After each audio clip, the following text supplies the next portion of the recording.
सर्वांना जय भीम.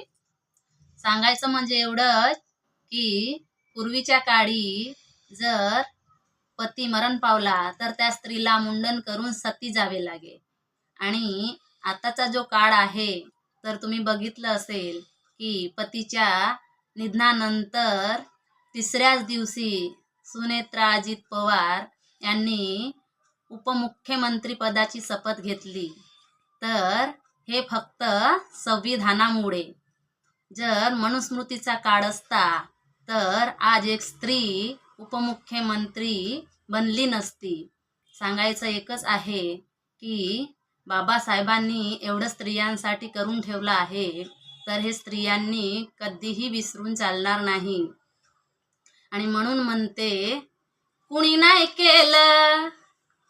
नाही केलं भलं व मा भीमान केलं. दिल्लीचं दालन खुलं व मा भीमान